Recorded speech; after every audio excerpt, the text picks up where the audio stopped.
We left school on a Thursday when the snow started, and the next morning we flew out when the blizzard hit. It was dark when we finally landed, and the air was hot and sticky. We drove through the night until we reached the Hotel Villa Isabella, our home for the next week. The next day we met Roher. He was our driver, guide, and security guard. He took us to the village of Los Brisas. You know it's pretty far out there when you have to take a dried-out riverbed to get to your destination. When we arrived, we finally met the people we had traveled thousands of miles to help. Though I couldn't hold much of a conversation on the account that I take French and they speak Spanish. But before we could get too settled in, it was time for work. We set about transporting big piles of dirt, sand, and gravel, which would be used to mix cement. We built frames using thin pieces of rebar as support. The people who live in these remote villages of Nicaragua are very poor, and they don't have access to the modern living conveniences that we do. They cook on open fires, which lets off all this smoke into their houses, and it's very bad for their lungs. It's almost like smoking a pack of cigarettes a day.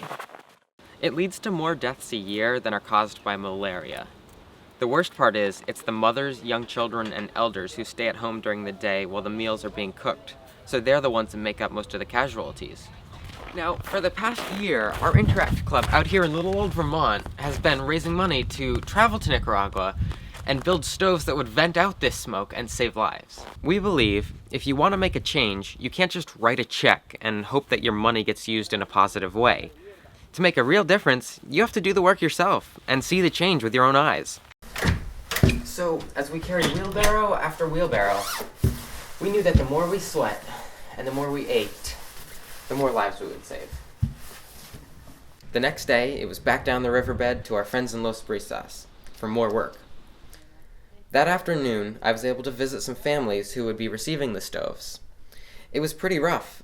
So much smoke had been produced that there were stalactites on the ceiling, and everything was covered in this thick black soot.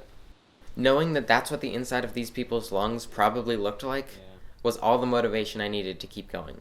My favorite memory came on the last day. Before leaving, I found a group of children who were playing baseball with a rock and a stick. I pulled a baseball out of my bag and tossed it to one of them. He smiled a thank you at me and pointed to the stick, sort of as an offer to join the game. I'll never forget playing baseball with these kids. I knew I would probably never see them again, but knowing that traveling out to this little tiny village in Nicaragua and building these stoves might have saved one of their lives, that made the trip completely worth it.